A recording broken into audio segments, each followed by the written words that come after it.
So I'm making this hobo bag, and I'm testing it as a sample, but I'm making this for my daughter. So I got these different, I got this glittery rope, and it already came with these on it. I got these from, I think Hobby Lobby. So I need some rings to like make charms out of it. And I got this one. So there's all the charms. I got this beaded one. Got this figural one. And I got this beaded one too. So I need to get me some D-rings or some O-rings. I think I'm going to do O-rings.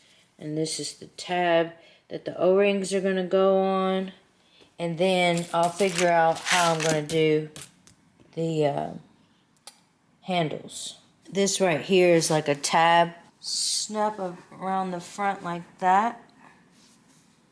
Can you see that? So it'll snap around the front like that. It's kind of hard to hold it up right now. So I just cut out this wool. Oh my God, if this wool is so nice, but I don't have a lot of it. So I think I can only make like maybe 3 bags out of this wool, but I'm gonna test this sample as well. I think this is gonna be really nice. So along with the wool, I'm gonna do this flannel one. It'll give more like a sporty vibe. I think I'm gonna do an embroidery going across the front. So this will give a totally different vibe than the wool one. And like I said, these are just samples, so I'm just trying to see which one I'm gonna keep. By the end of the video, we will decide which one I'm gonna keep. And this last fabric is like a tweed fabric. I really like this fabric because it gives like that boho feel. And I have a lot of this fabric because we got it for another design and we ended up not using it. So I'm definitely going to have enough to make quite a few bags in this fabric. So I'll show you what kind of interfacing this is. If you can read that. It's a quilting interfacing fleece. Fusible. You don't have to fuse it. It just really depends on how stiff you want the fabric. And I usually just buy like a whole roll of interfacing. I just buy it by the roll. Because if you know you're going to make a lot, just buy it by the roll. So I am going to go ahead and fuse this one.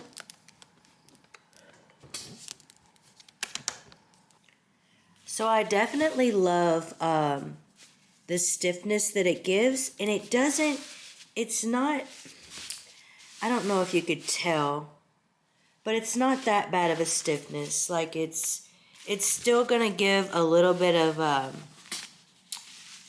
slouchiness, if that makes any sense. It stiffened it up a little bit. I don't know if you could tell. But yeah, I think I'm gonna keep it with the fused interfacing. The crazy thing is, I really even like the back side of this. I think the back side is really, really nice. So on the corners of the bag and the lining, I'm putting some darts in the corners to kind of make it sit up a little bit. I mean, these are going to be slouchy, so they're not going to technically sit up, but it gives it like a base.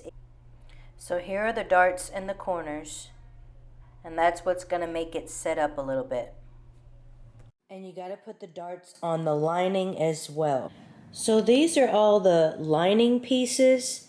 It's literally just same as the bag construction. It's 2 front and back, and then 2 side and bottom. These, of course, you sew these 2 together, right? And it makes one long side and bottom. And this seam right here is at the very middle bottom, right? So you just, I'm gonna, since all my linings are the same color, and my thread in my sewing machine is black, I'm going to do all the linings of all 3 bags first. So here's the double darts on both sides. Sew these together, and I'm going to pin it all around there. So pin it to one, sew it down, pin it to the other, sew it down. Okay, so here's the finished lining. Got both sides on it. And you can press out all this if you want, but it's just literally going to be on the inside of your bag. So I put the darts in the bottom of this one. But because I plan to do an embroidery right here, I'm not going to dart it up yet because I want it to lay flat. I'm going to see about putting like a collegiate but kind of girly collegiate embroidery going across the front, just putting resent her. So we're going to see how that looks.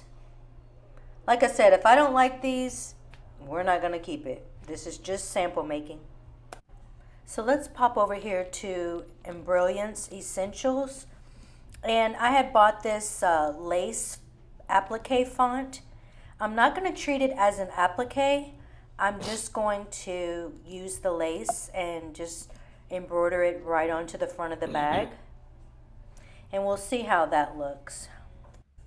And then in a regular satin stitch font, I'm just going to put her right up under the T. So we're definitely going to use white thread, and we are going to start on one side of the multi-position hoop. So this is the multi-position hoop. I'm going to use black cutaway stabilizer. Okay, I got my middle marked, and I'm going to float this. I pretty much float everything on this machine. After I learned how to float, I literally don't do anything else. So I'm just going to match up this dot to the center dot, and I'm going to use some spray adhesive to tack it down. This is the spray adhesive I use. I got this one at Hobby Lobby. Okay, so here it is. It's okay. You know, these are all just samples. We're going to see what it looks like. So I did do this leather one. And I'm just wondering, would that have looked better? At first I thought no, because it kind of took away from the lace detailing. But now I'm like, should I have did it with the white leather? You all let me know in the comments. Like I said, these are all samples. Once they're done, I'm gonna see what I'll do with them.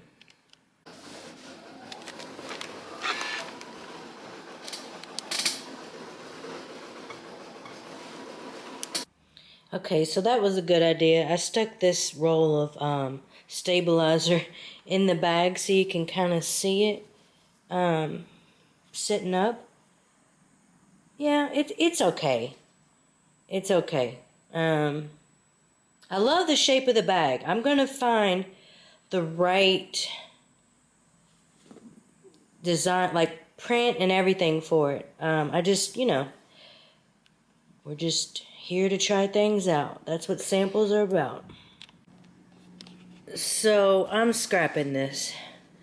I'm going to take the hardware out. Keep that.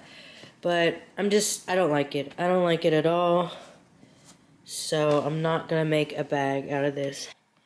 And I have these different D-rings. I think I'm going to do gold on this one, on the tweed one, silver on the other two. So these are all the clasp and tabs. Okay, so here's the woven one. Can you see that?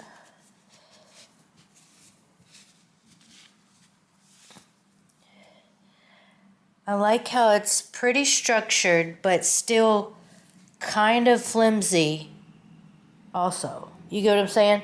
It's not like super structured. See how it's... Okay, so we're gonna take the lining and put it into this purse.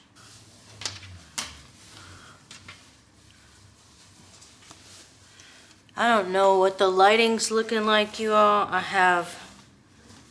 It's getting darker outside, and my nighttime lighting, I have too many areas where I gotta fix that.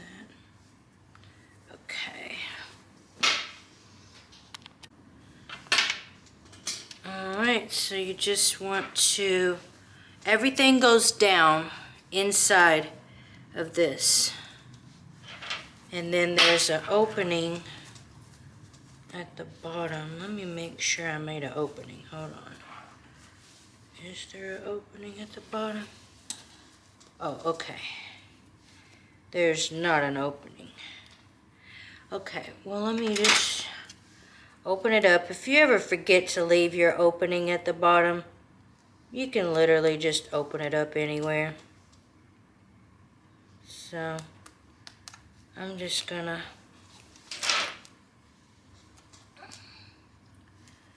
open it along this bottom. About that much should be enough to get the whole bag through. So everything down and inside the lining, and then I'm just gonna, I don't think I'm gonna pin it. I think I'm gonna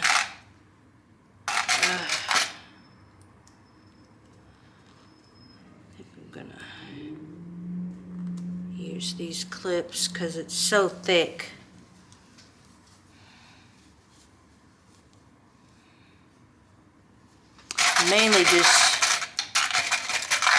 Mainly just clip it all in the areas.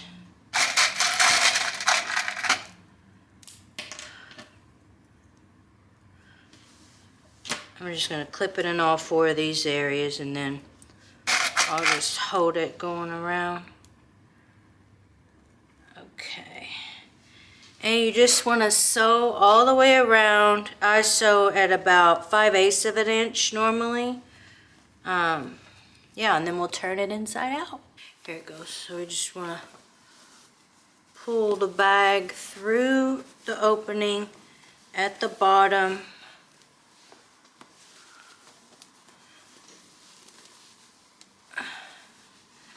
This line is kind of thin, so I don't want to pull it too hard. But it's coming out easy. Oops, sorry, I can't see. Kind of leaning over the table here. Alright, so now I'm just going to take and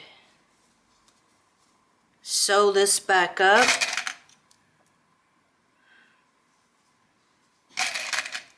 It's pretty simple. Just, you could slip stitch it, but I'm literally just going to top stitch it right there. So you just push this back down in there, and then you want to turn this under and stitch about a quarter, I'd say, yeah, about a 1/4 inch away from the edge, all the way around. So I definitely like to pin this down right where the seam is. She's done. How cute is she? And this freaking chain right here, oh my god, so cute. So let's see, I'm gonna snap it on and get it to the length that just fits right at the shoulder. So I'm definitely gonna have to make this shorter. I hate that this is so long. Maybe I could kind of tie it up with a, you can't even see it. I'll show you all. I'm obsessed. So yeah, this is my favorite one for sure, and this is the only one that I completed. The tweed one, I want to figure out what kind of handle to put on that, but I don't think that one looks as good as this one. So this is the keeper, and I'm also giving this as a birthday gift, and I think she's gonna love it. I just tucked this in right here so it wouldn't like hang right down in the middle. It kind of makes it to where it just hangs on the side.